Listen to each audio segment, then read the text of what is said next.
is here. Hold no punches! I'm real revolutionary right now. Support this man, Black Media. He makes sure that our stories are told.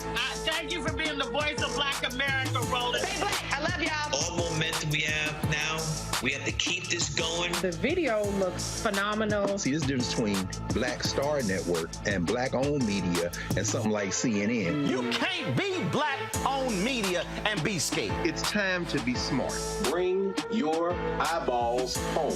You dig?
Today is Friday, June 2nd, 2023, coming up on Roland Martin Unfiltered, streaming live on the Black Star Network, live from Atlanta. Vice President Kamala Harris details how the Biden administration is combating housing bias. We will talk to the nation's top black real estate organization about this huge problem with discrimination in housing. Also, we now have a new debt. First of all, the debt ceiling has been signed into law. President Biden will be speaking in about an hour. We'll tell you exactly what is happening with that. Also, new jobs report came out today showing a robust economy. All this talk about a recession is not the case, but black unemployment did go up. We'll talk to the economist to explain why that happened. Also, on today's show, it's Education Matters segment. We'll talk with the CEO of an organization that helps students improve their math skills. It is time to bring the funk on Roland Martin Unfiltered on the Black Star Network. Let's go. He's got it. Whatever the biz, he's on it. Whatever it is, he's got the scoop, the fact, the find. And when it breaks, he's right on time and it's rolling. Best believe he's knowing. Putting it down from sports to news to politics. With entertainment just for kicks, he's rolling. It's on go, roll, y'all. It's Roland Martin,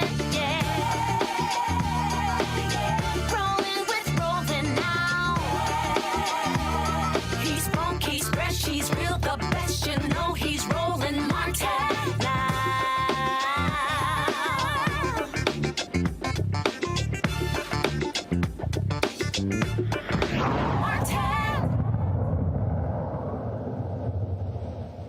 Republicans love to say that there's no systemic racism in America, yet we continue to see systemic racism in the housing industry. The Biden administration is trying to tackle that. Vice President Kamala Harris on Thursday held a call with various news media outlets talking about these new rules.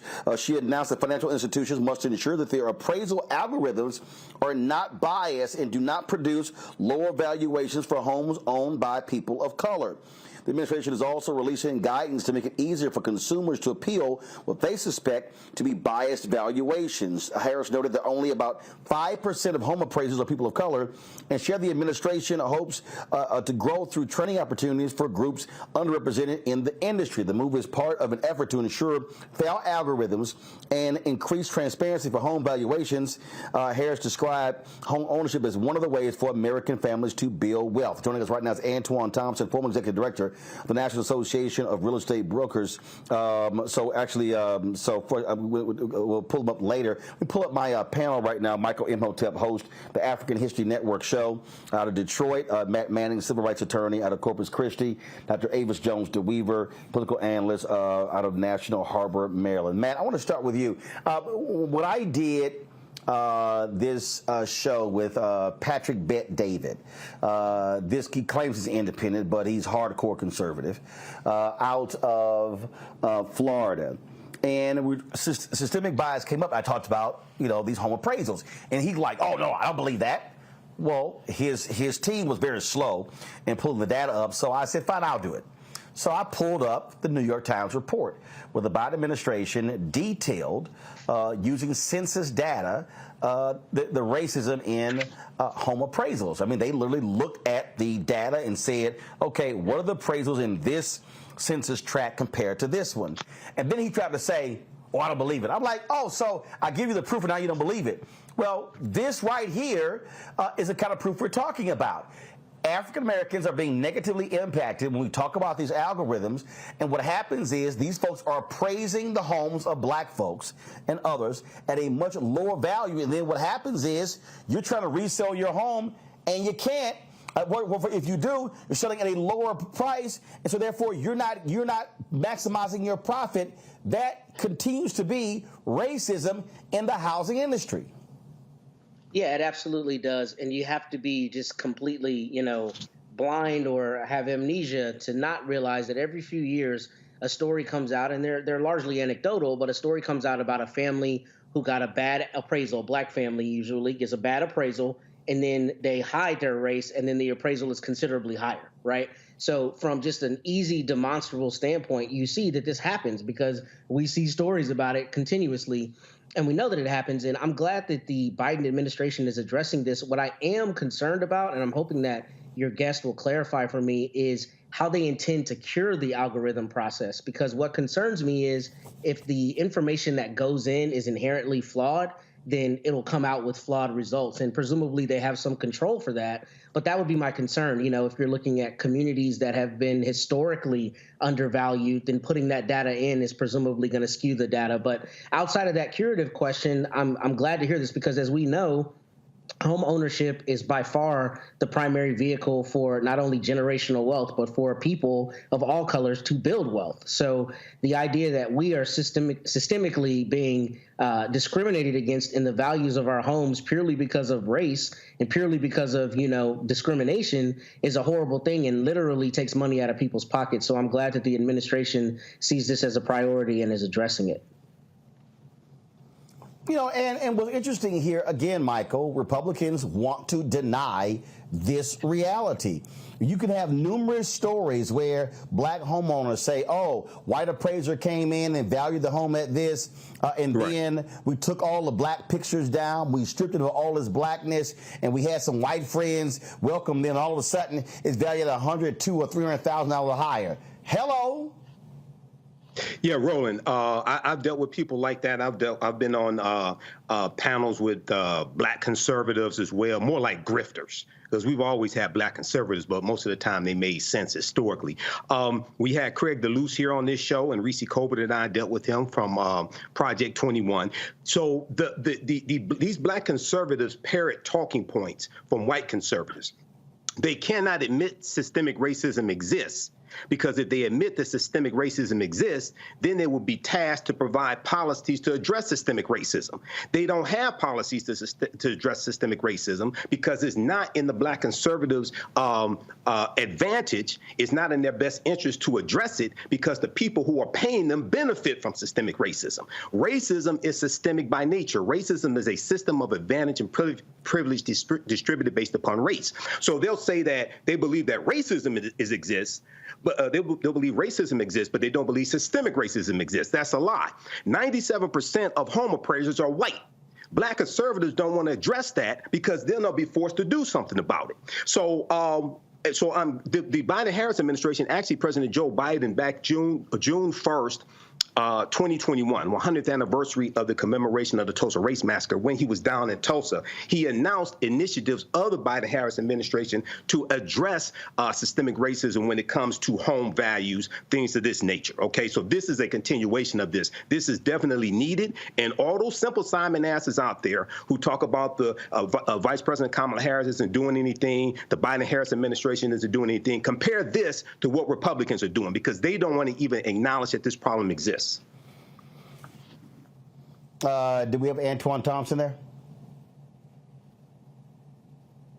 All right, so we're having some technical issues there. On this front, and again, when we talk about the wealth gap, we talk about the lack of wealth, this right here, Matt, is a perfect example.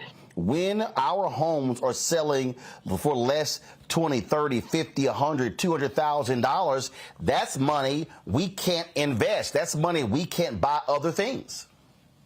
Yeah, you're exactly right. And it's especially impactful because it's not some nebulous metric by which discrimination is occurring, right? It puts a dollar value on. We are $100,000 less up essentially than we would be if we sold our house if the appraisal were appropriate. And that's particularly true as we talk in the national zeitgeist about, people in the younger generations on being unable to buy homes. So the idea that families are investing in homes and want the latitude to move once they sell a home and are getting disadvantaged purely because of how they look, and that's taking away from their ability to buy a new home and or to invest, to your point, is especially problematic. And I think it's good in framing the discrimination issue because it's not purely a question of what is the mental anguish worth or what is the emotional toll of this worth. It's literally we are down $200,000 where we should be up $200,000 because of the appraisal. And I think that's helpful for framing the issue and also for people seeing the gravity of the issue, understanding how important home ownership is to the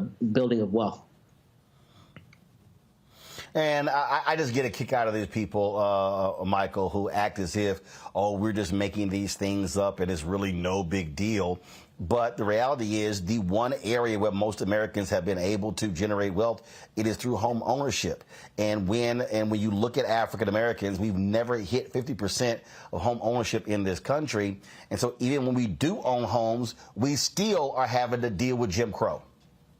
Well, absolutely, Roland. And once again, this goes back to my premise. It's not in Republicans' interest to admit that this problem exists, because then they will have to deal with a history of laws and policies that now distributed wealth and power and resources into the hands of Europeans. Right now, the Brookings Institute in the past few years came out with their study that shows that African Americans' homes are valued at $48,000 less than comparable white homes. That accumulates to $156 billion in less value that our homes have. This negatively impacts generational wealth. When you look at the GI Bill, 1944, signed into law by President Roosevelt, the GI Bill is one of those bills in the 20th century that drastically maldistributed wealth, power, and resources, because white veterans were able to get low-interest loans to buy homes, go to college, and start businesses, whereas African Americans were disproportionately discriminated when they took advantage of taking advantage of the benefits that, one, we earned by serving in the military, serving in World War II,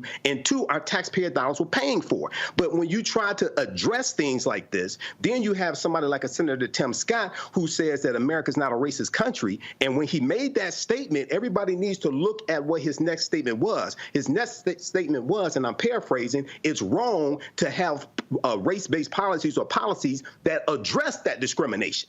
He's talking about reparations. He's talking about dealing with things like critical race theory, et cetera. Okay, so this is the playbook of Republicans. So we have to understand this and make sure that we vote them out of power and keep them out of power. All right, folks, hold tight 1 second. Got to go to a break. We'll be back. Roland Martin Unfiltered right here on the Black Star Network. Hatred on the streets, a horrific scene, a white nationalist rally that descended into deadly violence. White people are losing their damn minds. as an angry pro-Trump mob storms the U.S. Capitol. We've seen We're about to see the rise of what I call white minority resistance. We have seen white folks in this country who simply cannot tolerate black folks voting. I think what we're seeing is the inevitable result of violent denial. This is part of American history. Every time that people of color have made progress, whether real or symbolic, there has been what Carol Anderson at Emory University calls white rage as a backlash. This is the rise of the Proud Boys and the Boogaloo Boys. America, there's going to be more of this. Here's all the Proud Boys, guys. This country is getting increasingly racist in its behaviors and its attitudes because of the fear of white people. The fear that they're taking our jobs, they're taking our resources, they're taking our women. This is white fear.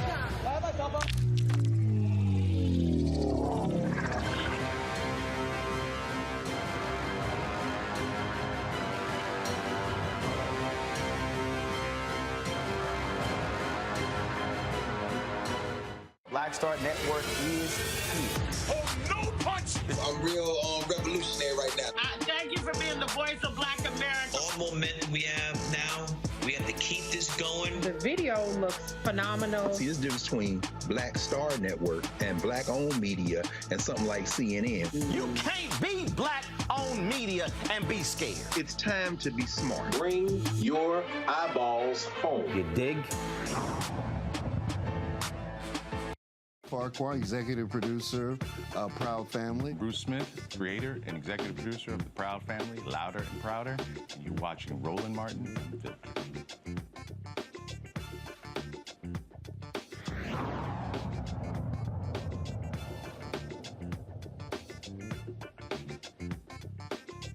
All right, folks, welcome back. Joining us right now is Antoine Thompson, former head of the top black real estate group, National Association of Real Estate Brokers. Antoine, so, your thoughts on this announcement by Vice President Kamala Harris, what the Biden administration is doing when it comes to combating housing discrimination in the algorithms? First, thank you for having me. Yes, it's desperately needed. I think it's the biases with the algorithms has been a big issue for many years, but I want us to understand that it's one of many things that needs to happen to deal with the biases in the appraisal industry. Just share with folks with what y'all have seen, what you had to contend with when we talk about how homes are valued and how black people and other people of color are negatively impacted by lower valuations. Yeah, it's really heartbreaking. I've been in real estate 12 years. I also used to run the Black Real Estate Group, and I can tell you that firsthand of people. I had a guy in Buffalo, where I'm from, but I live in Upper Marlboro, Maryland, and he had to he had an appraisal when they thought it was a black person owning it. It came in $100,000, $150,000 lower, and it was a real estate investment, right? And everything around him was doubling in value in terms of multi-unit dwellings, apartment building. He had a white guy. I told him to have a white guy go and be there for the next appraisal. He did it. The value doubled, and he was happy. I tried to get him to file a complaint, but he was afraid to do that. He didn't want all the press and heat on him for that. And that often happens. There are more black people that experience this. We know that something is not right. We hear about the stories. We know about our houses that are built on one side of town, go right across the same one street, and the same house is worth more. Same thing in Prince George's County. If you live in Prince George's County, Maryland, compared to Montgomery County, Maryland, same home, same builder. There's almost $200,000 difference in value. And that robs families of wealth. That's lessening the opportunity of people to be able to invest in their retirement, to invest in small businesses, and to, as one great media mogul said, no home, no loan, because you need a loan. You need a home for collateral. That's your number one way for collateral for your business. So it's really important, and I think that the algorithms, that's been an issue not only for appraisals, but it's also been a big problem for mortgage lending, because believe it or not, they use algorithms when they're doing credit underwriting as well, not just for the appraisal process.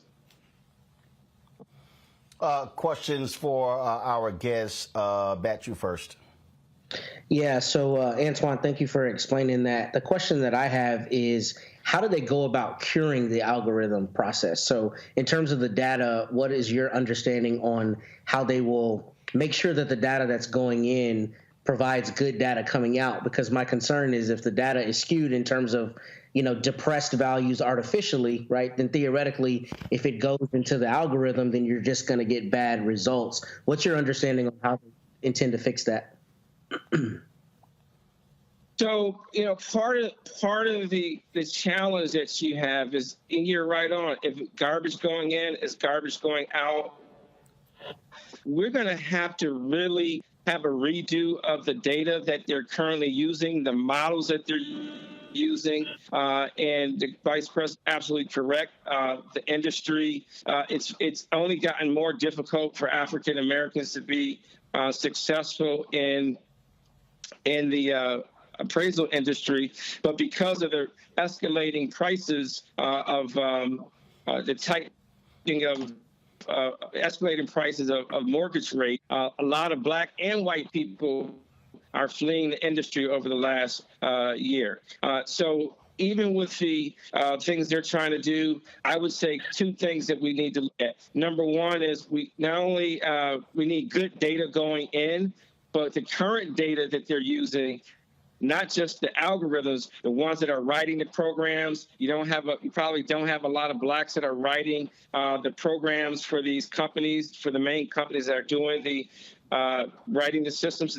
That's really important, making sure that there's an equity lens in that. And then also the ones who are on the front, when we talk about reporting, those appraisers, they look at the data that they have in front of them, and then they make a judgment, right?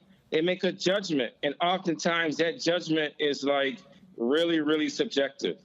And that's a big part of the problem that no one wants to talk about. The same is true when you go on to the mortgage process. Everyone tries to say, oh, well, the mortgage process is not biased. Well, there's underwriting criteria that's used. And then first, when the computer does its due diligence on credit scoring, which that whole model of algorithms is bad. Then once you go to the underwriting phase, that is very subjective.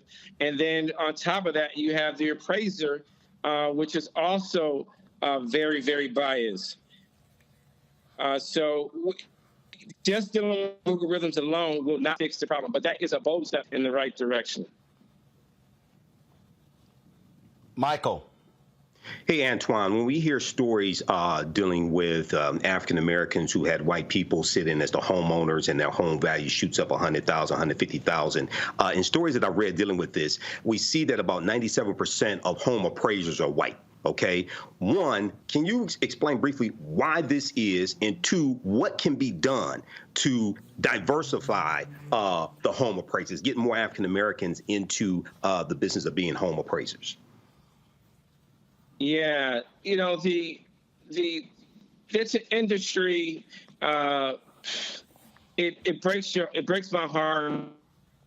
It makes me so angry when I can tell you probably at least 50 stories of people that this has happened to. I can never tell you my own story of when I bought my last house I live in, when a Black mortgage loan officer, and I was running a Black real estate group and been in real estate at that point 10 years, told me they wanted my rental record. And I've sold like almost 100 houses at that point. And they wanted my rental record. I told them, kick rock. and I went with another lender. And my job had a relationship with these folks. They wanted my rental history from my mortgage. So on the flip side, in terms of the appraisal process, what we need to do to fix it. One, we got to start our kids younger. We got to market. We have to market this to people, helping them understand. We have more people to start more appraisal companies. We need to give scholarships for people to do that. We've got to treat it as a big priority. We're lacking in Black appraisers. We're lacking in Black underwriters as well. So we're losing on both sides. Even the whole model system of how you get paid to be an appraiser, to get to be a mortgage loan officer, both of those put our Black communities at a significant disadvantage. And so it's hard to keep people in the appraisal industry. The way they get paid, the current values of most Black properties around the country, it makes it very challenging to get Black people in the industry, because it's if you don't work, you don't eat business, right? And it requires a lot of schooling. It's only added more and more and more requirements on in many of the markets to be an appraiser. So it's very discouraging for Blacks who go into the industry. Okay, thank you. All right, Antoine, we sure appreciate it. Thanks a lot. Thank you. All right, folks, going to a break. When we come back, we'll talk kindly. We'll talk about this case out of Louisiana as well that we got our eyes on, and other news of the day. Don't forget, President Joe Biden is going to be speaking in less than 30 minutes from the Oval Office, talk about the debt ceiling. So all of that on Roland Martin Unfiltered. You're watching on YouTube. Hit that like button, y'all. We should be every single time you log on. Hit the like button. It impacts, speaking of algorithms, the algorithm, and you help our show out as well. Also, download our Black Star Network app, Apple phone, Android phone, Apple TV, Android TV, Roku, Amazon Fire TV, Xbox One, Samsung Smart TV. Your donations are critically important for us to keep our doors open. Send check and money orders to P.O. Box 57196, Washington, D.C. 20037-0196. Cash App, $, RM Unfiltered, PayPal R Martin Unfiltered, Venmo is RM Unfiltered, Zelle Roland at RolandSMartin.com, Roland at RolandMartinUnfiltered.com, and be sure to get your copy of my book, White Fear: How the Browning of America is Making White Folks Lose Their Minds, available at bookstores nationwide. Download your copy on Audible. We'll be right back. That was a pivotal time. I remember Kevin Hart telling me that. He's like, man, what you doing, man? You got to stay on stage. And I was like, yeah, well, I'm young, thinking, I'm good. And he was absolutely right. What show was you at the time? This was one-on-one. Got it. During that time. So you're doing one-on-one, going great. Yeah. You making money. You like. I'm like, I don't need to leave. I don't need to leave from Wednesday, Thursday to Sunday. I didn't want to do that. It was just like, I'm gonna stay here. Or I didn't want to finish work Friday, fly out, go do a gig Saturday, Sunday. I was like, I don't have to do that. And I lost a little bit of that hunger that I had in New York. I would hit all the clubs, running around. Sometimes me and Chappelle, or me and this one or that one, we go to the Comedy Cellar at 1 in the morning. And that was our life. We loved it. You do 2 shows in Manhattan, go to Brooklyn, leave Brooklyn, go to Queens, go to Jersey. And I kind of I got complacent. I was like, I got this money, I'm good. I don't need to go chase that, because that money wasn't at the same level that I was making. But what I was missing was that training. Yes. Was that. And it wasn't the money. It was the money. It was that's what I needed.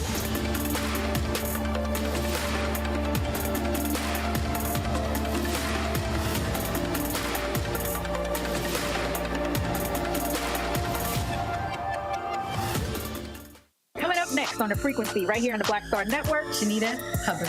We're talking about the ride or die chick. We're breaking it down. The stereotype of the strong Black woman. Some of us are operating with it as if it's a badge of honor. Like, you even hear Black women like aspiring to be this ride or die chick, aspiring to be this strong Black woman, so at their own expense. Next on the frequency right here on the Black Star Network.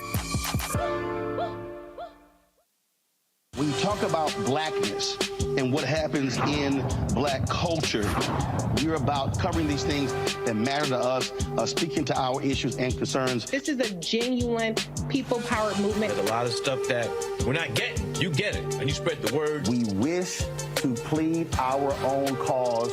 Too long have others spoken for us. We cannot tell our own story if we can't pay for it. This is about covering us. Invest in black-owned media. Your dollars matter. We don't have to keep asking them to cover our stuff. So please support us in what we do, folks.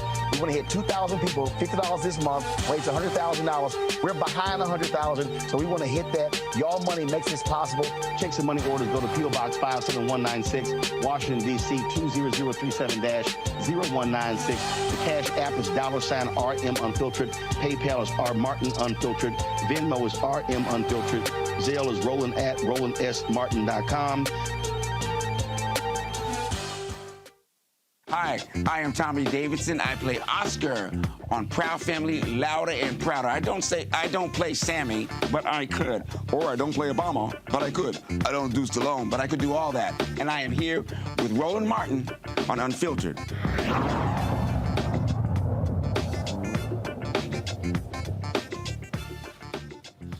All right, folks, we've talked about these hair issues in this country when black people are being targeted. Well, a Louisiana principal is literally trying to defend something that she did to a black 7th grader. Check this out. She told this young man if his decision to braid his hair meant he was trying to, quote, be a gangster. According to Ashley Thorne, Dr. Angela Messman, the principal of Calvary Baptist Church, Calvary Baptist, a private school in Slidell, asked her son Dalen about his hairstyle. Ashley and her husband Damon met with Messman the next day to discuss the incident. During the meeting, Messman told the parents she had some concerns. Quote, I've never had a student wear their braids like that. I've had teachers personally come to me and ask about his hair and what I thought about it. I've seen children grow up in this school, and I've seen them change, so I was just checking to see where we are. I just wanted to see his heart. Our culture is changing. Little boys used to have regular little haircuts. I'm seeing a lot of young people listening to a lot of rappers pushing for drugs and doing things opposite of Christ. Oh, so in a second, we're going to talk to Ashley Thorne about this. My goodness, what the hell, Matt? What I find particularly insidious about this is that she was trying to almost encapsulate these respectability politics from a standpoint of like, I really care about this child. I'm worried about you, rather than my discrimination and prejudice is on display. And it's Louisiana. I mean, there are a lot of black people in Louisiana. Braids are very common hairstyle. So to think that that is somehow tantamount to being a gangster and to have the audacity to ask this kid that and put him in a position where he has to advocate for himself for his hairstyle and his culture is just disgusting to me. And it's especially disgusting that it comes from the same kind of thing that we see white people do, just like the sheriff in my county. He's always talking about a referral or going back to Mayberry, right? And this erstwhile time lost in society where everybody was living in Pleasantville, and that one never existed. And two, dog whistles, not black people. And that's what happened in this instance, and it's just disgusting. And I hope that this family considers a Title VI lawsuit if this school is receiving federal funding, because there's entirely too much information about this for you to continue making comments like this, particularly to a young child. Kelly Bethea joins us right now, communication strategist. Kelly, I'm tripping on. I was just concerned. I had concern about him. Where are we going with this? Yeah, it's unfortunately not news to me that white people don't understand black hair. I think that is one of the 5. I'm sorry. Oh, I was hearing feedback. Kelly, keep going. Keep going. Yeah, it's unfortunate that, like Matt said, this was kind of wrapped in this very much Karen concern, and that backhanded compliments, passive aggressiveness, and the like, but also considering, if I'm reading correctly, this is coming from a private Christian school. It is deeply rooted in Eurocentricity, specifically Eurocentric Christianity, as if Jesus's hair wasn't like wool and probably was braided too. People don't really think about that. And I don't understand how, when you have biblical stories about how Samson's strength came from his hair, and how you have, almost tenets of how to not cut your hair, for that to be ignored for the sake of Eurocentricity is incredibly hypocritical, but is also very on brand for American Christianity. It's all, to me, this is called nutcase land, Michael. Roland, there's so many things wrong with this story. Okay, first of all, she says that she sees rappers pushing drug dealing and all type of negative things like this, but she doesn't call out the white corporations that pay the rappers to push drug dealing. She doesn't talk about that. She talks about his braids, his actions. They're not Christ-like, as Kelly was saying. When we talk about Yeshua, it's more likely that his hair was in locks or in braids than it was straight or blonde. And then, she talks about how concerned she is, and she's seen children change and things of this nature. Well, maybe if you had more Black history in this school, maybe if you had more history dealing with the contributions that African Americans made to society, maybe they wouldn't have those problems of them changing for the negative, et cetera. So, these are these microaggressions, dog whistles that we have to deal with on a daily basis, man. So hopefully these parents are able to come to some type of reconciliation, and there also needs to be some cultural bias training instituted at that school as well. Ashley and Damon Thorne join us right now. Glad to have both of them here. Ashley, I'll start with you. I mean, first of all, describe the reaction of the two of you sitting there listening to this white woman say these things like your child just lost his mind and is going off the deep end because he got braids. Right. Of course, in the beginning, I was angry, hearing that come from my son, because he was confused. He didn't understand why he was being questioned in the first place about braids. So, of course, sitting in that office with her and hearing the things that were irrelevant to what we were there about, it got to the point where it was more funny. I couldn't be angry because she was so ignorant to the fact that she didn't think she said anything wrong. I'm struck by this whole I'm struck, Damon. I'm struck by this whole deal, like he's going through some kind of crisis. I mean, it's just I just want to make sure, is everything okay? Is he losing it? Like what the hell?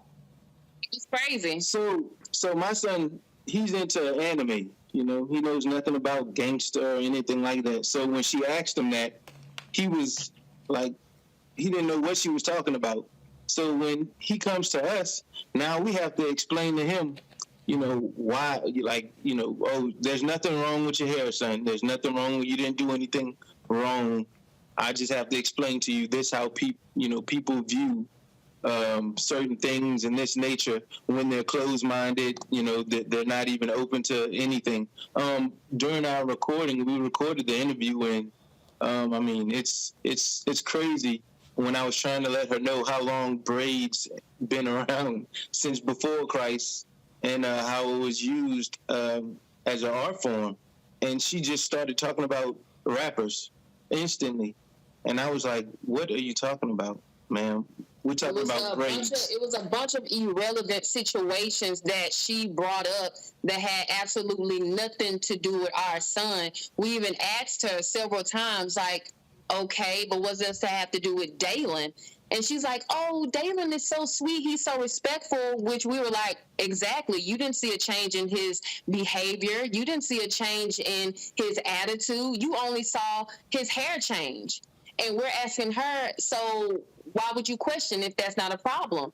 Oh, no, the braids are fine. So we were confused. She couldn't give us a straight answer. And at that point, I guess, like she told us, shrugging and saying, oh, all I can do is apologize. And of course, that's not enough. That's not enough. So, first of all, the decision for him to change his hairstyle, was it yours? Or did he say, you know what, I want some braids? He had been asking. Yeah, he'd been asking to change his hairstyle. He had worn his hair just kind of like mine for a long time. So he just wanted to change it. So we actually... And he saw other kids at the school with braids also. Right. So he was just like, hey, can I wear my hair a different way? My wife actually braided his hair for him. I did it. And, you know, he was excited about it and then went to school the very next day and then this happened. So... Yeah. You know? And really what this is, I mean, we've seen these things before. We've seen... I'll tell you, I remember when I was, the Dallas Mavericks had a media day. And I remember we were sitting at the tables, other journalists, and this white male journalist start talking about how Allen Iverson was a thug. And I was like, what the hell are you talking about? And he was talking about his hair. I said, well, Cherokee Parks, who played for the Mavericks, his ass wore a mullet. I said, well, what the hell wrong with his head? And I jammed him up and I told him, I said, first of all, I started pressing his ass. And so he realized that, oh, I stepped in it. And I said, let me tell you something. I said, this is what y'all white boys do. I said, y'all white boys get together and y'all make these statements and y'all write these stories. And then you discuss it on sports talk radio. I said, then all of a sudden that then becomes the narrative all around the country. And what you're seeing is in this principal's mind, the moment she see braids, she's thinking, oh my God, that's a thug, that's a gangster. Right. Instantly. Yes. And I asked her, I said, is that protocol to ask every student that comes in with braids, is that protocol to ask them that? And she's like, oh, no. So I'm like, okay, well, again, why did you ask my son? You know, my son, he had the first thing, like I said, initially it was anger. Of course, when he came home that day, we talked to him about it. And I just kind of wanted to see how he felt. And he was confused, and I asked him, you know, well, what did your friend say? Because, of course, he's pulled aside by the principal. Of course, they're going to wonder, oh, what happened? Why she pull you to the side? Well, he told them, and I said, well, what did they say? And, of course, one of his fellow students said that was racist. And I said, well, how did you feel? He said, I agreed. And I said, you have every right to feel that way. And I asked him, was he offended? And he said, yes. And I told him he has every right to feel that way also. So have y'all taken this thing higher to the school board, to board of trustees? What's next for you? So actually, someone suggested we seek some type of legal counsel because on the recording, we never even brought up race now one time, and she did. She started talking about black people and rappers and all this other stuff, and we was like, ma'am, what are you talking about? We're talking about my son. Right. And she brought up sagging pants. She started bringing up sagging pants. Just all these stereotypes. My son doesn't sag at all. If you see him, he actually wears his pants a little too high up to his belly button. You know, so it's so funny for her to start bringing up this stuff. Right. And I was just like, you know, and I told her, I said, ma'am, you know, I wish you would open up your mind a little more. Apparently, you lack some kind of cultural training, right, or something, because, you know, this is nothing for you to be feeling however you feel about it. This is nothing for you to be feeling that way. My son has braids. That's it. Right. You know? That's it. And it's funny because, you know, how many, you know, kids that have shot up these schools, how many of them have braids? You know? Right. Like, are you offended by the other hairstyles or the, as she called it, the regular cuts when she made this? Yeah. She's like, yeah, I'm used to kids with the normal, regular haircuts. And again, that doesn't describe our son. So we're seeking legal counsel. We haven't yet found somebody. We're looking. Yeah, we're looking for legal counsel, which is why we haven't released the recording, because we want to make sure we do this correctly. Right. It's a private school, so of course there are steps, but this particular board that they have, it seems that they stand with her. Yeah, they don't really want to talk about it. So we're trying to, I don't want to let this be swept under the rug because she's comfortable with doing this. She's done it before, same kind of situation. And I guess she gives them this, well, I apologize, and that's supposed to be it. I don't think we should sweep this under the rug. She's done it too many times. She doesn't need to be in any authority over children. There should always be consequences for everyone's actions, especially those in high authority like that. You're the principal of the school, so you have to lead by example. And I don't want to just bring about awareness. I want to actually do something that actually create some type of change, whether it's, her losing her job, or she needs to understand that there's consequences for her actions. You're not allowed to go around asking kids, a 12-year-old, if their hairstyle, I don't know, insinuating it's something gangster or something negative about it, and then goes on to say, oh, well, how you wear your hair and your clothes reflects God.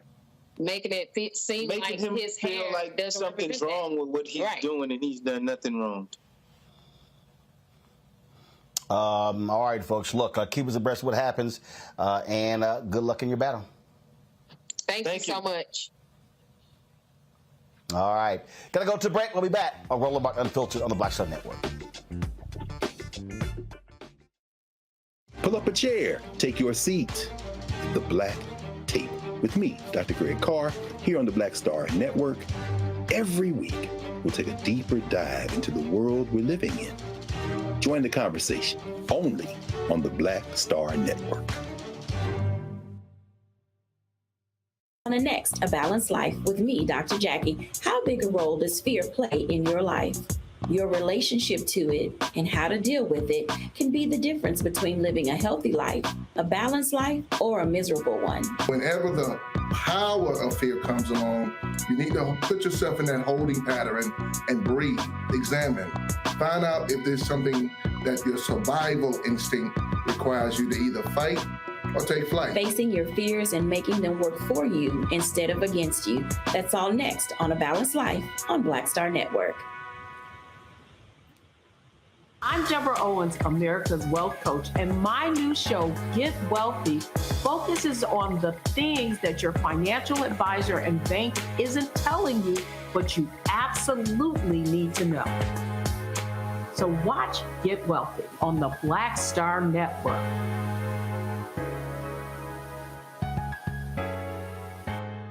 Hello, we're the Critter Fixers. I'm Dr. Bernard Hodges. And I'm Dr. Terrence Ferguson. And you're tuned in to Roland Martin Unfiltered.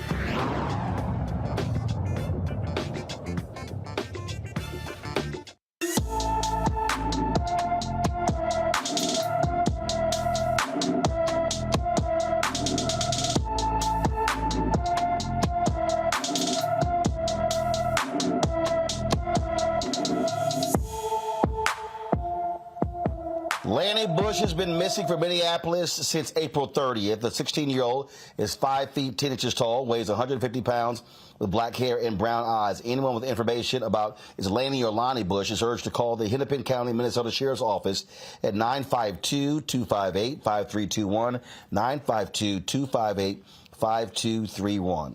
A Colorado judge says prosecutors in the case of Elijah McClain murder trial must provide more information about two men's charges before a trial can begin. A Denver judge agreed with defense attorneys for officers Randy Rodema and Jason Rosenblatt, arguing that they could not mount a proper defense due to a lack of information from prosecutors. McClain was stopped by police officers Rodima Rosenblatt and Nathan Woodyard in a Denver suburb in 2019 after a 911 caller reported a man who seemed, quote, sketchy. When paramedic Jeremy Cooper and Lieutenant Peter Suchinik arrived, officers forcibly restrained him using a chokehold as paramedics injected him with ketamine. Rodima and Rosenblatt are scheduled to go on trial on July 10th. Two paramedics, Jeremy Cooper and Lieutenant Peter, are currently expected to go on trial in August, while a third police officer, Nathan Woodyard, is set to be tried in September. A Missouri judge agrees to keep court documents sealed in the Ralph Yarl case because of threats against Andrew Lester, the white man who has been charged with shooting the black teen. Lester's lawyers asked Clay County Judge Louis Angles to seal court records because Lester has had to relocate 3 times since last month's shooting. The judge expressed concern that not sealing the documents could also lead to witness intimidation, which could influence the case outcome. Lester has pleaded not guilty to charges of assault in the first degree and armed criminal action in the case. Lester remains out of custody after posting a $20,000 bond. Preliminary hearing is scheduled for August. And the New York murder case for the death of Jordan Neely is now before a grand jury. Prosecutors are presenting evidence in the case of former Marine Daniel Penny, who was charged with second-degree manslaughter. Penny was charged last month in the death of Jordan Neely, who died after being put in a chokehold by Penny on a New York City subway train.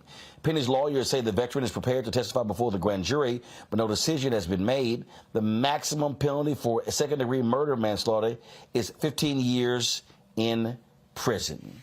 All right, folks, got to go to a break. We come back. President Joe Biden speaks from the Oval Office about the debt ceiling agreement. You're watching Roland Martin Unfiltered right here on the Black Star Network. Hatred on the streets, a horrific scene, a white nationalist rally that descended into deadly violence. White people are losing their damn minds. As an angry pro-Trump mob storms the U.S. Capitol, we're about to see the rise of what I call white minority resistance. We have seen white folks in this country who simply cannot tolerate black folks voting. I think what we're seeing is the inevitable result of violent denial. This is part of American history. Every time that people of color have made progress, whether real or symbolic, there has been what Carol Anderson at Emory University calls white rage as a backlash. This is the rise of the Proud Boys and the Boogaloo Boys. America, there's going to be more of this. Here's all the Proud Boys, guys. This country is getting increasingly racist in its behaviors and its attitudes because of the fear of white people. The fear that they're taking our jobs, they're taking our resources, they're taking our women. This is white fear.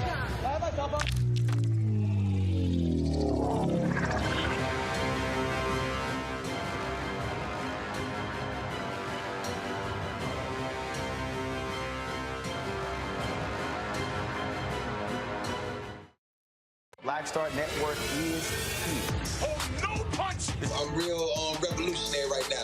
Thank you for being the voice of Black America. All momentum we have now, we have to keep this going. The video looks phenomenal. See, this difference between Black Star Network and black-owned media and something like CNN. You can't be black-owned media and be scared. It's time to be smart. Bring your eyeballs home. You dig? Hey, what's up, y'all? I'm Devon Franklin. It is always a pleasure to be in the house. You are watching Roland Martin Unfiltered. Stay right here.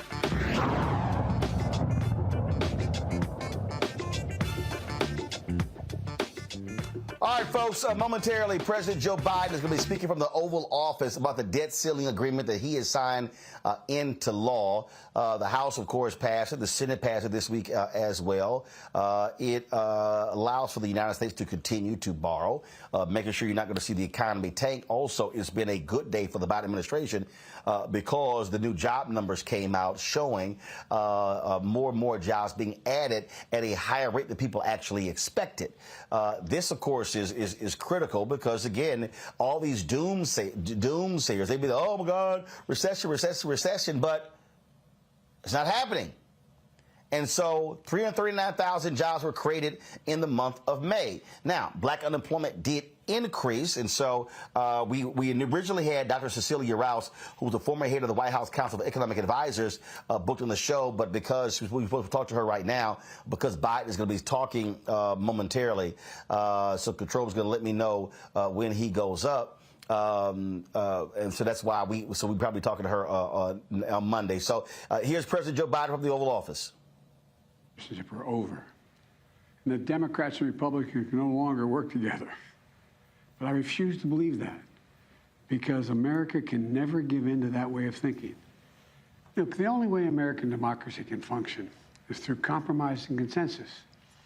And that's what I work to do as your president. You know, to forge bipartisan agreement where it's possible and where it's needed. I've signed more than 350 bipartisan laws thus far in just 2.5 years, including an historic law that rebuilding America so that we can rank #1 in the world in infrastructure instead of where we're ranked now, number 13 in the world. Another historic law, rebuilding our manufacturing base so that we'll lead the world once again in making semiconductor chips, so much more, and so many more sophisticated ones. And now, a bipartisan budget agreement. This is vital because it's essential to the progress we've made over the last few years, is keeping full faith and credit of the United States of America and passing a budget that continues to grow our economy and reflects our values as a nation.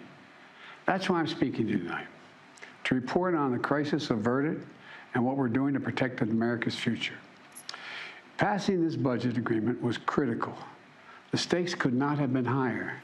If we had failed to reach an agreement on the budget, there were extreme voices threatening to take America for the first time in our 247-year history into default on our national debt. Nothing would have been more irresponsible. Nothing would have been more catastrophic. Our economy would have been thrown into recession. Retirement accounts for millions of Americans would have been decimated. 8 million Americans would have lost their jobs. Default would have destroyed our nation's credit rating, which would have made everything from mortgages to car loans to funding for the government much more expensive. And it would have taken years to climb out of that hole. And America's standing as the most trusted, reliable financial partner in the world would have been shattered.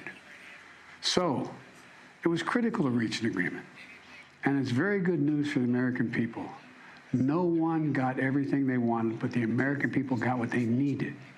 We averted an economic crisis, an economic collapse. We're cutting spending and bringing the deficits down at the same time. We're protecting important priorities from Social Security to Medicare to Medicaid to veterans to our transformational investments in infrastructure and clean energy. I want to commend Speaker McCarthy. You know, he and I, we and our teams, we were able to get along and get things done. We were straightforward with one another, completely honest with one another, and respectful with one another. Both sides operated in good faith. Both sides kept their word. And I also want to commend other congressional leaders, House Minority Leader Jeffries, Senate Majority Leader Schumer, Senate Minority Leader McConnell. They acted responsibly and put the good of the country ahead of politics. The final vote in both chambers was overwhelming, far more bipartisan than anyone thought was possible. So I want to thank the members of Congress who voted to pass this agreement, which I'm going to sign tomorrow and become the law. So here's what the deal does. First, it cuts spending.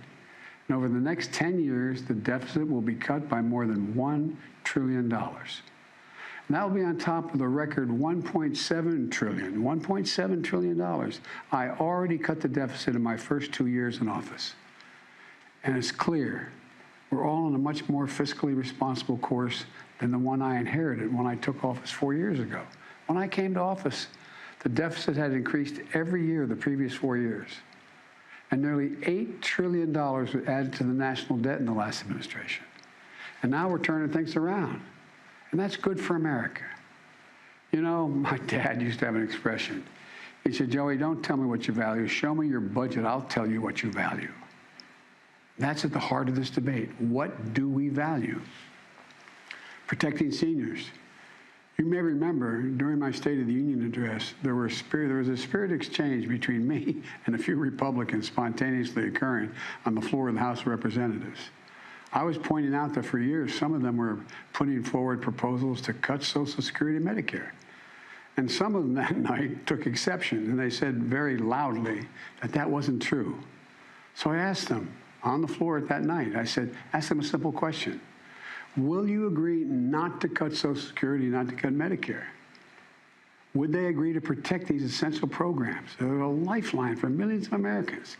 Programs that these Americans have been paying into every single paycheck they've earned since they started working, and that provide so much peace of mind.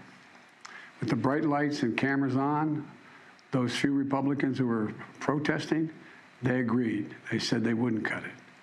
That's how we protected Social Security and Medicare from the beginning and from it being cut, period. Health care was another priority for me, a top priority. I made it clear from the outset, I would not agree to any cuts in Medicaid, another essential lifeline for millions of Americans, including children in poverty, the elderly in nursing homes, and Americans living with disabilities. The original House Republican proposal would have cut health care for up to 21 million Americans on Medicaid. And I said no. And Medicare was protected. And so were millions of people most in need. Look, I've long believed that the only one truly sacred obligation that the government has is to prepare those we send into harm's way and care for them and their families when they come home and when they don't come home. That's why my last budget provided VA hospitals with additional funding for more doctors, nurses, and equipment to accommodate the needs of veterans and more appointments. The House Republican plan would have meant 30 fewer million VA healthcare visits for our veterans. We didn't let that happen. In addition, this bill fully funds the Bipartisan PACT Act, the most significant law in decades for veterans exposed to toxic burn pits and for their families. It expands access to those veterans and their families to health care and to disability benefits. Look, we're investing in America and our people and in our future. We've created over 13 million new jobs, nearly 800,000 manufacturing jobs. Where is it written that America can't lead the world again in manufacturing? Unemployment is at 3.7%. More Americans are working today than ever in the history of this country. And inflation has dropped 10 straight months in a row. In this debate, I refuse to put what was responsible for all this economic progress on the chopping block. This bipartisan agreement protects the law that will help us build the best infrastructure in the world. It fully protects the CHIPS and Science Act, which is going to bring key parts of our supply chain to America, so we don't have to rely on others, like semiconductors, those tiny computer chips smaller than the tip of your finger that affect nearly everything we rely on, from cell phones to building automobiles to the most sophisticated weapon systems and so much more. We protected another law that I passed and signed last year that finally beat Big Pharma, which I've been trying to do for over 30 years. It finally gives Medicare the power to negotiate lower drug prices, just like the VA has been able to do for veterans. This law has already dramatically cut the cost of insulin for seniors, from as much as $400 a month to just $35 a month for insulin. Negotiating lower drug prices not only saves seniors a lot of money, it saves the country a lot of money. $160 billion that's not having to be paid out because drug prices are more rational. We pay the highest drug prices of any industrial nation in the world, and it's just the beginning. You know, we also protected the most significant breakthrough ever in dealing with the existential threat of climate change. Today, new wind and solar power is cheaper than fossil fuel. Since I've been in office, clean energy and advanced manufacturing have brought in $470 billion in private investments. It's going to create thousands of jobs, good-paying jobs, all across this country, and help the environment at the same time. Remember, at the beginning of this debate, some of my Republican colleagues were determined to gut the clean energy investments. I said, no, we kept them all. And there's so much more to do. We're going to do even more to reduce the deficit. We need to control spending if we're going to do that. But we also have to raise revenue and go after tax cheats and make sure everybody's paying their fair share. No one, I promise, no one making less than $400,000 a year will pay a penny more in federal taxes.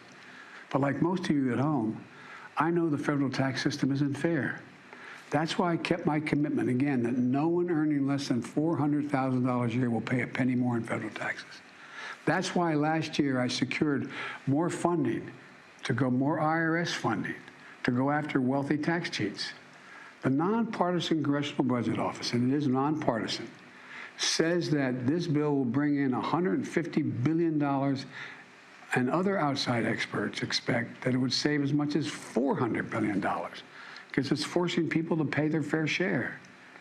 Republicans may not like it, but I'm going to make sure the wealthy pay their fair share. I'm also proposed closing over a dozen special interest tax loopholes for big oil, crypto traders, hedge fund billionaires, saving taxpayers billions of dollars. Republicans defended every single one of these special interest loopholes, every single one. But I'm going to be coming back, and with your help, I'm going to win. Right now, catch this, right now the average billionaire in America pays just 8% in federal taxes. 8%. Teachers and firefighters pay more than that. That's why I proposed a minimum tax for billionaires. Republicans are against it, but I'm going to keep fighting for it. No billionaire should pay less in federal taxes than a teacher or a firefighter. Look, let me close with this. I know bipartisanship is hard, and unity is hard, but we can never stop trying. Because in moments like this one, the ones we just faced, where the American economy and the world economy is at risk of collapsing, there's no other way. No matter how tough our politics gets, we need to see each other not as adversaries, but as fellow Americans. Treat each other with dignity and respect. To join forces as Americans to stop shouting, lower the temperature, and work together to pursue progress, secure prosperity, and keep the promise of America for everybody. As I've said in my inaugural address, without unity, there is no peace, only bitterness and fury. And we can never become that country. I can honestly say to you tonight that I've never been more optimistic about America's future. We just need to remember who we are. We are the United States of America, and there's nothing we can't do when we do it together. So thank you all for listening, taking the time tonight to listen to me. May God bless you all, and may God protect our troops. Thank you. All right, folks, that was President Joe Biden talking about the debt ceiling, but also what's happening with the economy. We're going to go to a break. On the flip side, we're going to talk to our panel about what he had to say. You're watching Roland Martin Unfiltered on the Black Star Network. YouTube, hit that button, that like button. Also, folks, download the Black Star Network app, Apple phone, Android phone, Apple TV, Android TV, Roku, Amazon Fire TV, Xbox One, Samsung Smart TV. Also, your dollars make it possible for us to do what we do. Folks, listen, I'm in Atlanta right now. I was covering the National Coalition on Black Civic Participation, their organizing conference. Next week, we're going to be in Jackson, Mississippi for the 60th anniversary commemoration of the assassination of Medgar Evers. We're going to be covering the events at the Medgar and Murray Evers Institute at Jackson State. So we're going to be there. So look, the only way we can do what we do is with your support. So please support us as best as you can. Send your check and money orders to P.O. Box 57196, Washington, D.C. 20037-0196. Cash App, $RM Unfiltered. PayPal, R Martin Unfiltered. Venmo is RM Unfiltered. Zelle, Roland at RolandSMartin.com. Roland at RolandMartinUnfiltered.com. And be sure to get a copy of my book, White Fear, How the Browning of America is Making White Folks Lose Their Minds. Those proceeds I put right back into the show, folks. And so you can, of course, get the book at Amazon, Barnes & Noble, Target, Books A Million. You can also download your copy on Audible. We'll be right back. That was a pivotal pivotal time. And I remember Kevin Hart telling me that. He's like, man, what you doing, man? You got to stay on stage. And I was like, yeah, well, I'm young, thinking, like, I'm good. And he was absolutely right. What show did you have at the time? This was one-on-one. Got it. During that time. So you're doing one-on-one, going great. Yeah. You making money. You like. I'm like, I don't need to leave. I don't need to leave from Wednesday, Thursday to Sunday. I didn't want to do that. It was just like, I'm gonna stay here. Or I didn't want to finish work Friday, fly out, go do a gig Saturday, Sunday. I was like, I don't have to do that. And I lost a little bit of that hunger that I had in New York. I would hit all the clubs, run around. Sometimes me and Chappelle or me and this one or that one, we'd go to the Comedy Cellar at 1 in the morning. And I mean, that was our life. We loved it. You do 2 shows in Manhattan, go to Brooklyn, leave Brooklyn, go to Queens, go to Jersey. And I got complacent. I was like, I got this money, I'm good. I don't need to go chase that, because that money wasn't at the same level that I was making. But what I was missing was that training. Yes. Was that. And it wasn't the money. It was the money. It was that's what I needed.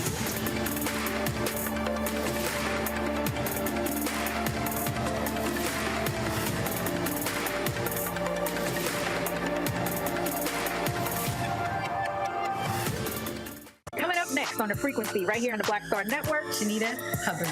We're talking about the ride or die chick. We're breaking it down. The stereotype of the strong Black woman. Some of us are operating with it as if it's a badge of honor. Like, you even hear Black women like aspiring to be this ride or die chick, aspiring to be this strong Black woman trope at their own expense. Next on the frequency right here on the Black Star Network.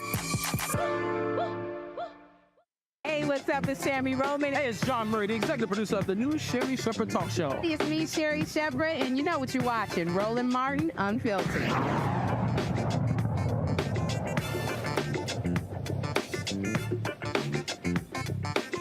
All right, folks, welcome back to Roland Martin Unfiltered on the Black Star Network. Let's go right to my panel. We got Kelly, Matt, Michael. Michael, I'll start with you. Look, Biden purposely has not been taking a victory lap until after the Senate Act. It's very rare for presidents to give Oval Office addresses. This here clearly was his attempt to reframe this discussion and to tout how he's been able to actually get things done in a bipartisan way. You can look at the poll numbers, that's one thing, but he's racking up actual successes. He's racking up a whole lot of successes. This is just a continuation of the first 2 years of the Biden-Harris administration, and this debt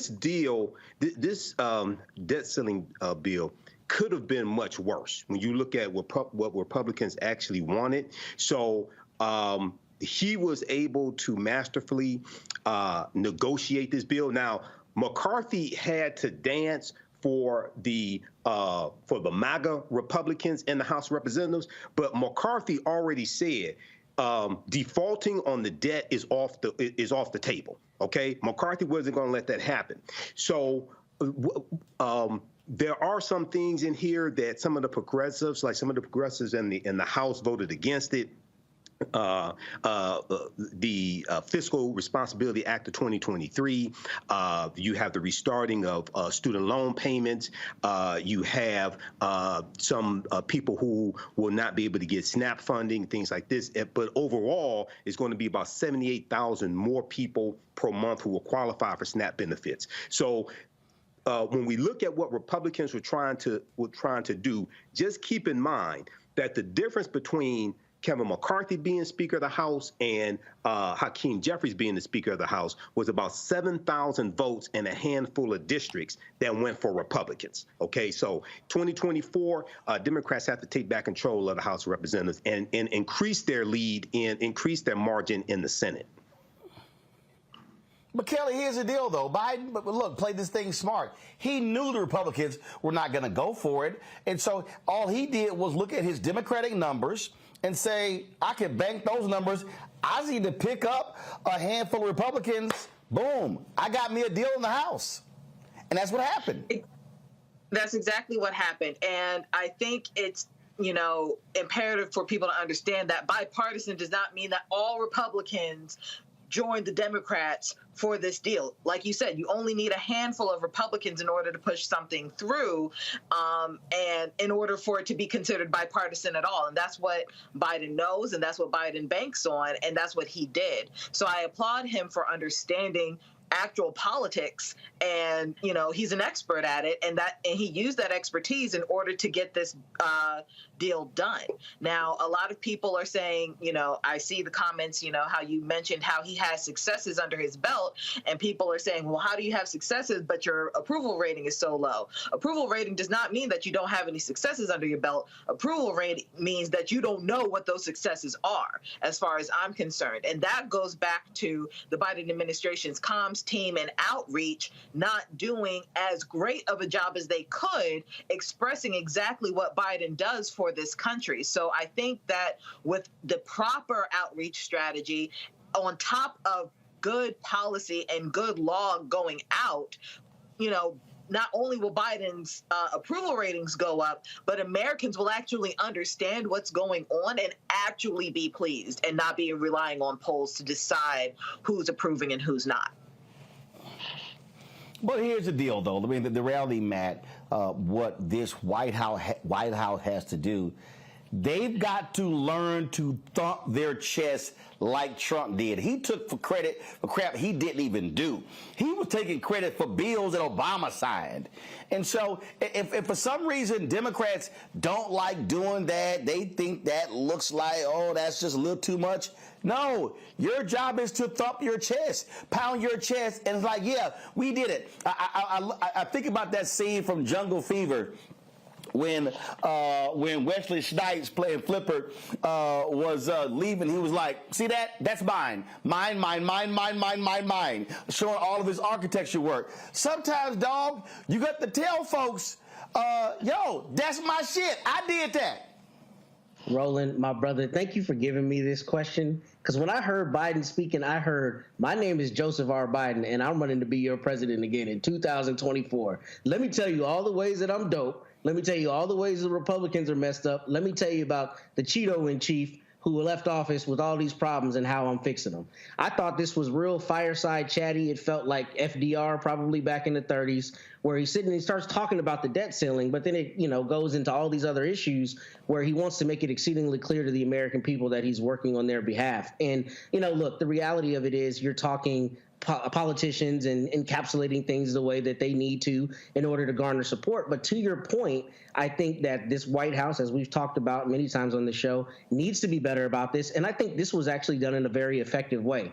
I think the prose that he chose was very unifying. I think the kind of tenor of what he talked about was coming together, especially on something like a debt ceiling, one where a lot of people don't fully understand what that means in practice. But just the idea that, hey, I reached across the aisle, I called the people on the other side and make things work to your benefit. I think he was effective in that respect. And I think what we're seeing is that he's already starting to counter the DeSantis and the Republicans and all the stuff that, we know is going to be on the far extreme. He's already shooting for that middle America in particular to tell them, hey, I'm still your president. I'm still working for you. And I'm going to make sure there's a chicken in every pot in America.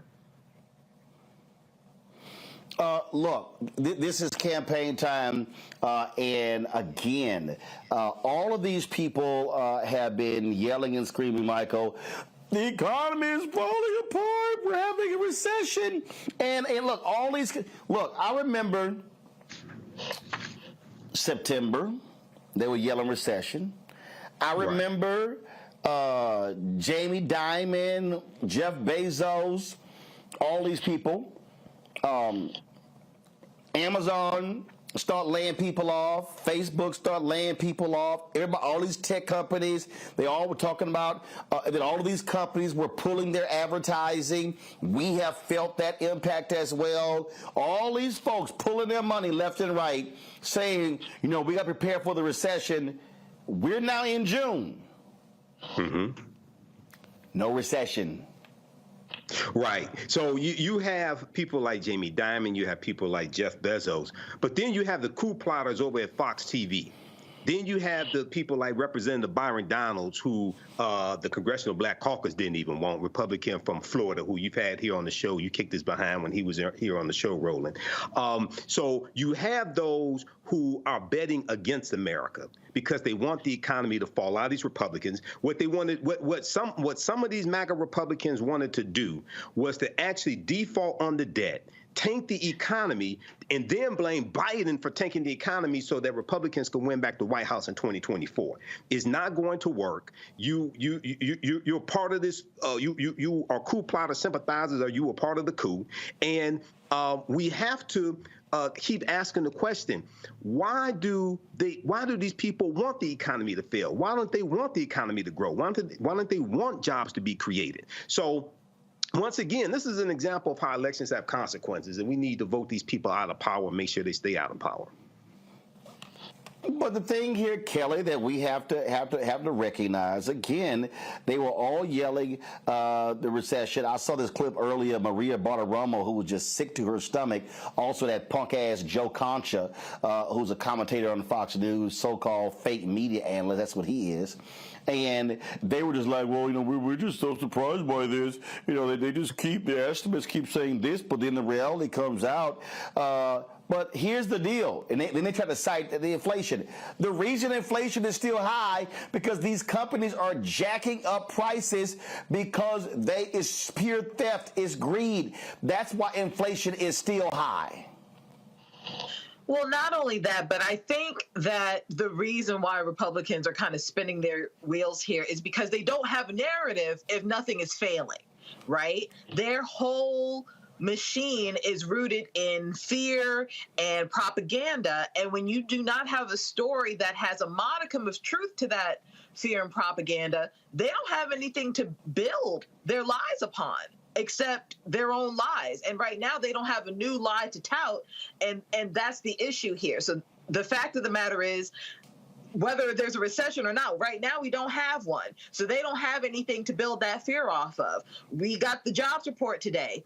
Jobs are going great. They can't use those numbers to push propaganda and fear because that's, a check in the Democrats' column. So they're spinning their wheels because they don't have a process. They don't have a strategy outside of propaganda, pushing fear, and making MAGA supporters feel better about the crappy lives that they're living. All right, folks. Hold on one second. I got to go to a break. When we come back, more on Roland Martin Unfiltered on the Black Star Network. Yo, YouTube folks, hit that button. Let me see first of all. Are we at 1,000 likes by now? Man, look, I told y'all I shouldn't have to be sitting here begging y'all to hit the doggone like button. Okay, this thing is not that hard. This is what we do. So let's see here. Where we at? Where we at? Let's see here. Y'all, it's 946. When I come back from this break, we should be over 1,000. Okay, y'all commenting like crazy, but you ain't hitting the like button. Hit the damn like button, okay? Hit the subscribe button as well. On YouTube, let's get to 1.1 million YouTube subscribers, but download the Black Star Network app, Apple phone, Android phone, Apple TV, Android TV, Roku, Amazon Fire TV, Xbox One, Samsung Smart TV, and of course, support us, the Bring the Funk fan club. Of course, we're asking $50 each from our fans at $4.19 a month, 13 cents a day. Look, you're getting my show, 6 other shows on this network. Nobody's doing what we do. And so, look, y'all paying a hell of a lot more for cable, and that money is going to ESPN and Fox News. It ain't going to nobody black. So please support us in what you do. And so you can give less. Since somebody gave us $12.50, trust me, I appreciate that. You can give more. That'd be great as well. So check in money orders, P.O. Box 57196, Washington, D.C. 20037-0196. Cash App, $RM Unfiltered. PayPal, R Martin Unfiltered. Venmo is RM Unfiltered. Zelle, Roland at RolandSMartin.com. Roland at RolandMartinUnfiltered.com. We'll be right back.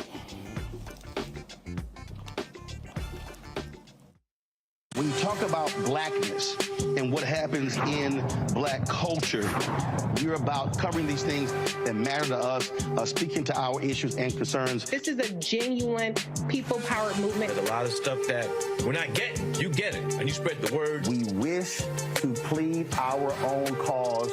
Too long have others spoken for us. We cannot tell our own story if we can't pay for it. This is about covering us. Invest in black-owned media. Your dollars matter. We don't have to keep asking them to cover our stuff. So please support us in what we do, folks. We want to hit 2,000 people, $50 this month, raise $100,000. We're behind 100,000, so we want to hit that. Y'all money makes this possible. Check some money orders. Go to P.O. Box 57196, Washington, D.C. 20037-0196. The Cash App is $RM Unfiltered. PayPal is R Martin Unfiltered. Venmo is RM Unfiltered. Zelle is Roland at RolandSMartin.com.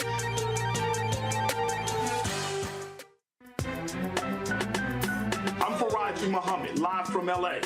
And this is The Culture. The Culture is a two-way conversation. You and me. We talk about the stories, politics, the good, the bad, and the downright ugly. So join our community every day at 3 p.m. Eastern and let your voice be heard. Hey, we're all in this together. So let's talk about it and see what kind of trouble we can get into. It's The Culture. Weekdays at 3, only on the Black Star Network.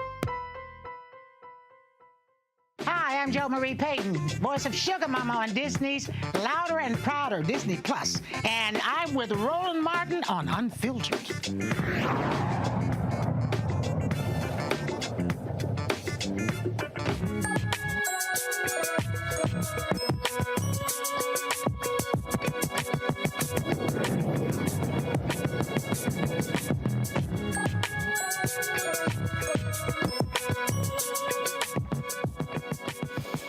All right, folks, education matters. Time for that segment. And math is one of those areas that, look, I couldn't stand math when I was in the school.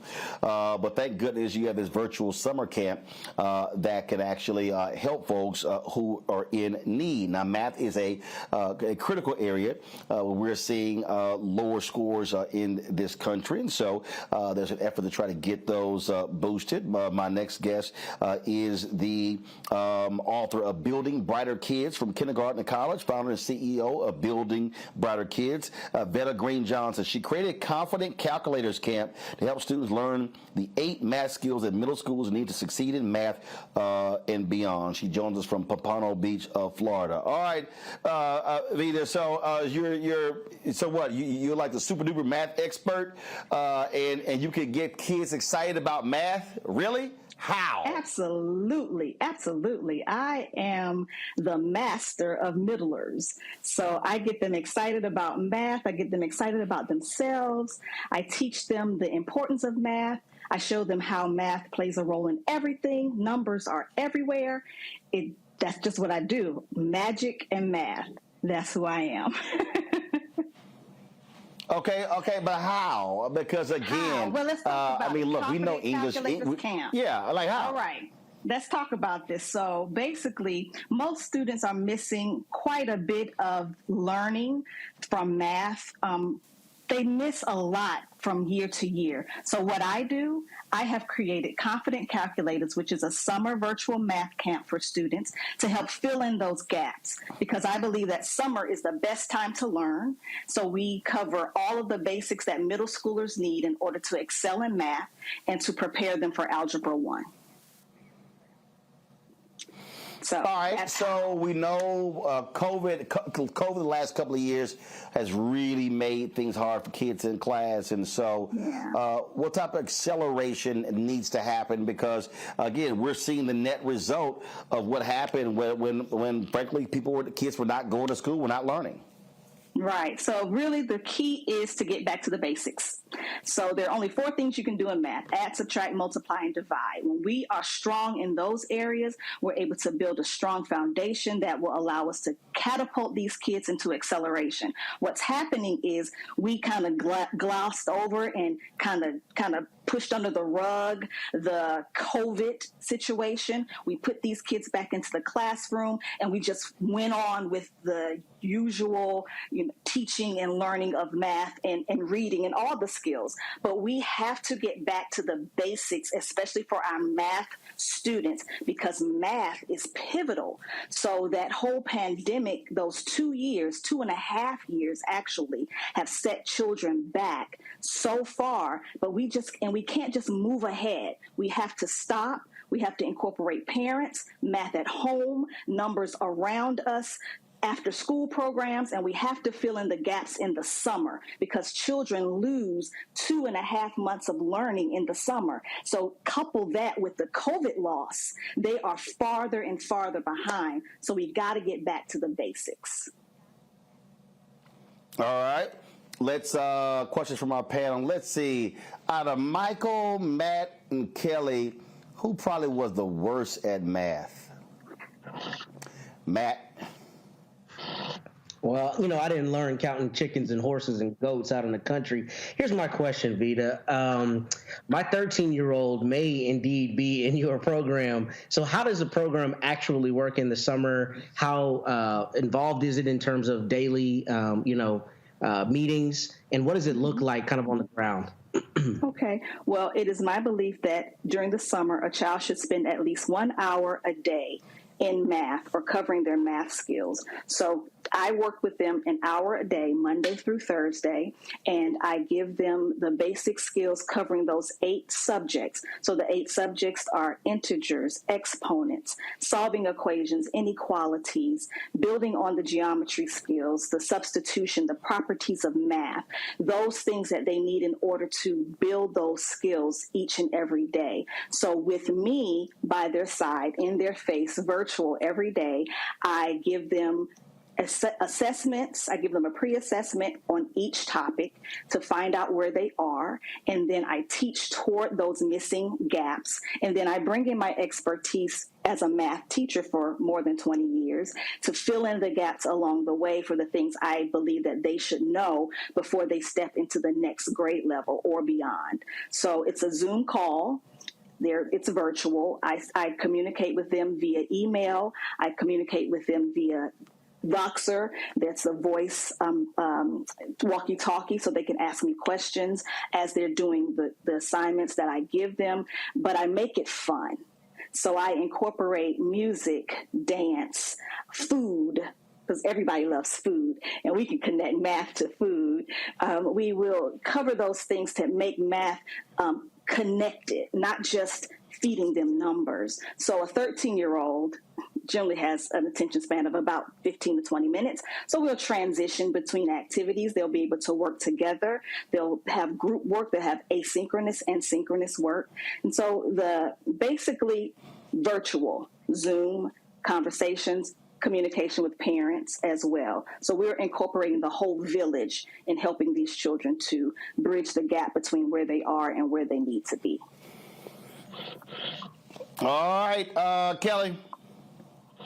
Sure. So I see on your website that you actually teach children from K to 12, if I understand correctly, or even beyond grade 12, even college students. My question to you is, while that is incredible, which age group or which grade cluster do you think, based off of what happened with COVID, needs the most help in this area? And can you give us a success story within that age range to basically, sell your product? All right. Well, Building Brighter Kids from kindergarten to college is the parent arm. Confident Calculators, the focus is on the middle school child. So I bridge the 5th grader into middle school, and I reach forward to bridge the 8th grader into high school. So my target audience for Confident Calculators camp is the middle school child.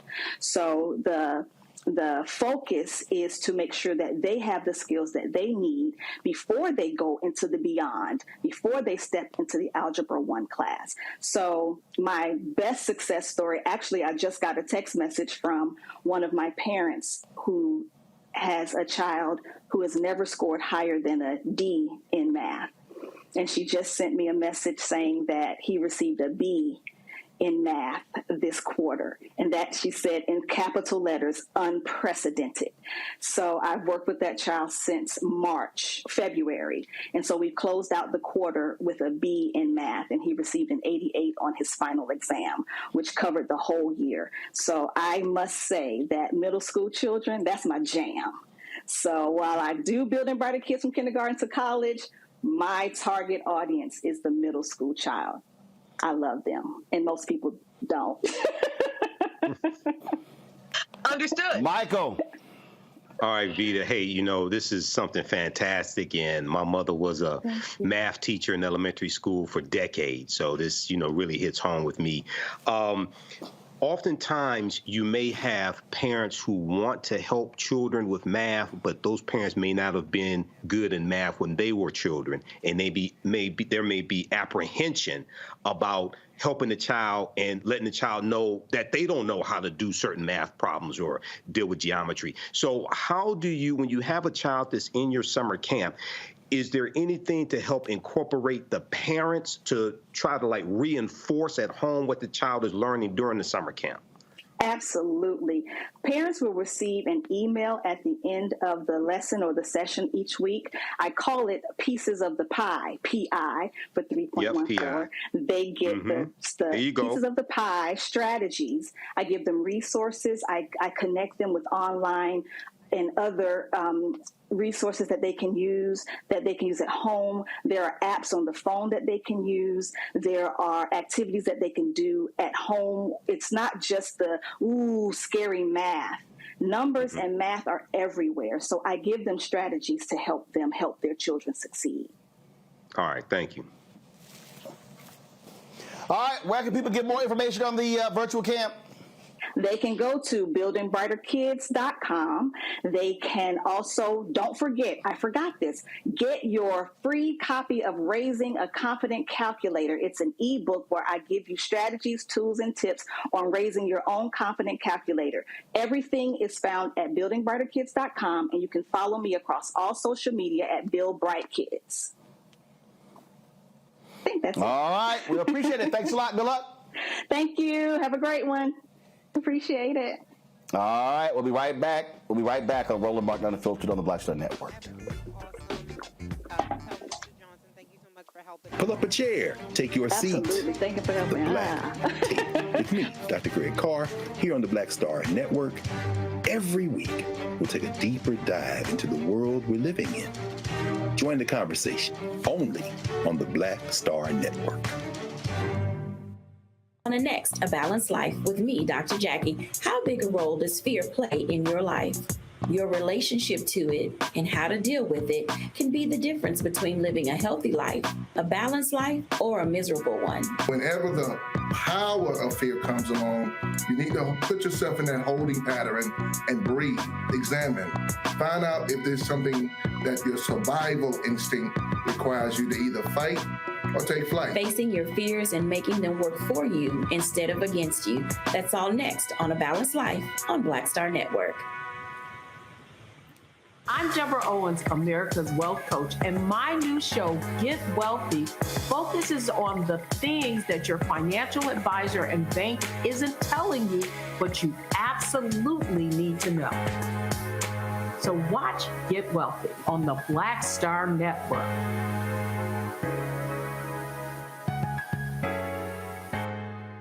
Hello, I'm Paula J. Parker. Truly proud on the Proud Family, Louder and Prouder on Disney+. And you're watching Roland Martin Unfiltered.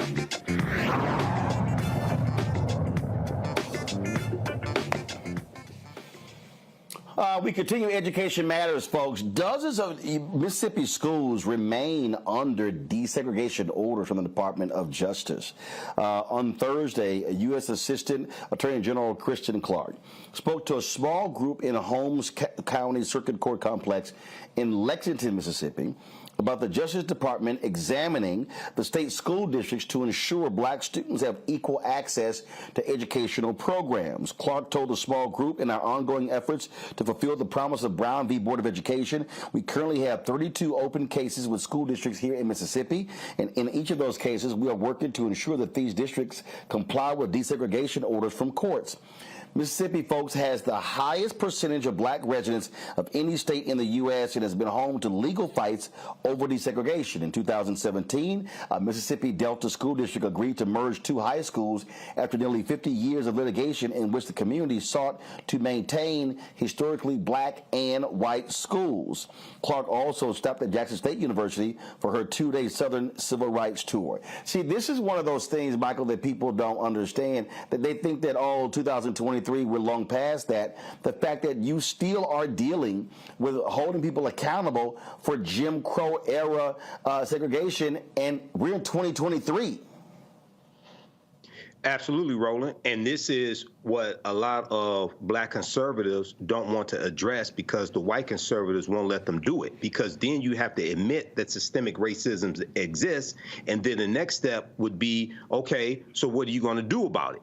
They're not going to do anything about it, so they pretend like it doesn't exist. And it's important for us to understand really what Brown versus Board of Education was about. It wasn't about white African-American children being able to sit next to white children in the school so they can learn better.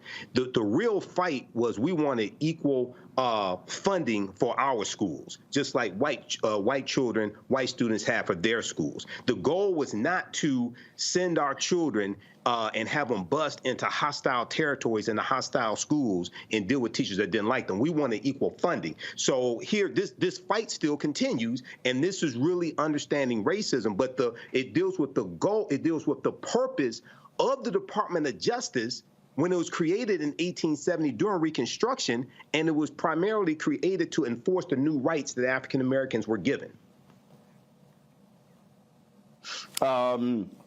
Matt, this also explains to people, again, why it's important who wins the White House, but that's who controls the Department of Justice.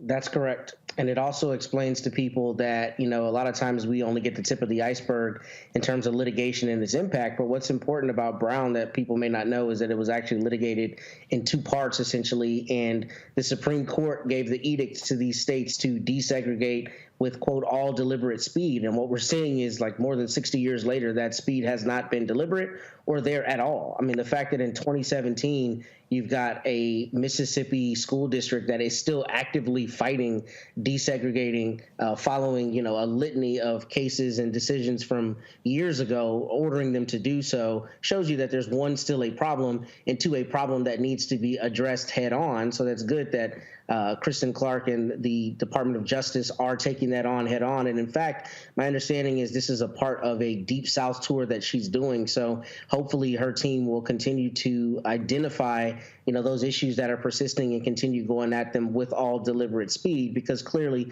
these independent school districts have not done so. And we still have an issue many, many years later, well after the Supreme Court has laid down the law pretty clearly in this respect. Let's keep going to the east, to Florida, where in Miami, a federal judge has sentenced the first person who was charged in connection with the assassination of a Haitian president, Jovenel Moïse, in 2021. Haitian-Chilean businessman Rodolphe Jarre got life in prison for his role in helping Colombian mercenaries carry out the assassination. Jarre is the first person to be convicted and sentenced in what the U.S. prosecutors describe as a broad plot by conspirators in Haiti and Florida to reap lucrative contracts under a new administration once Moïse was out of the way. Jarre had previously been a U.S. government informant. He was convicted of drug trafficking a decade ago. In March, he pled guilty to conspiracy to commit murder or kidnapping outside the United States and to providing material support resulting in death. 10 other defendants are awaiting trial in the United States.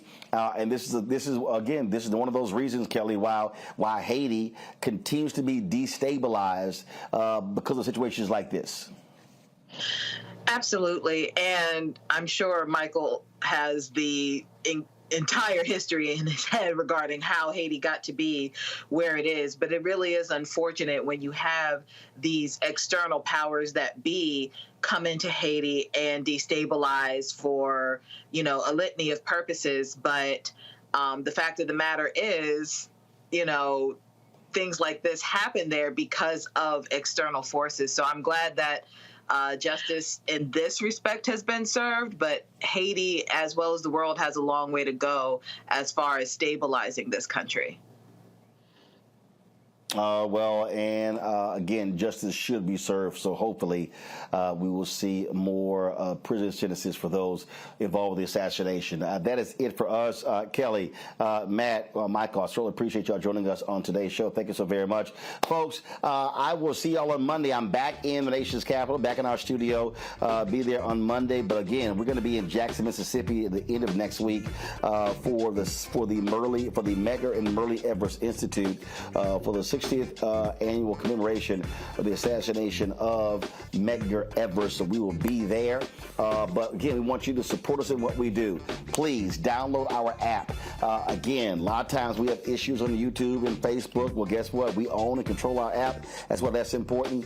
And so please support us there. Of course, by downloading it by Apple phone, Android phone, Apple TV, Android TV, Roku, Amazon Fire TV, Xbox One, Samsung Smart TV.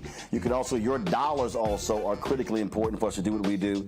So please send your check and money orders to P.O. Box 57196, Washington, D.C. 20037-0196. Cash App, $RM Unfiltered. PayPal, R Martin Unfiltered. Venmo is RM Unfiltered. Zelle, Roland at RolandSMartin.com, Roland at RolandMartinUnfiltered.com. And be sure to get a copy of my book, White Fear, How the Browning of America is Making White Folks Lose Their Minds.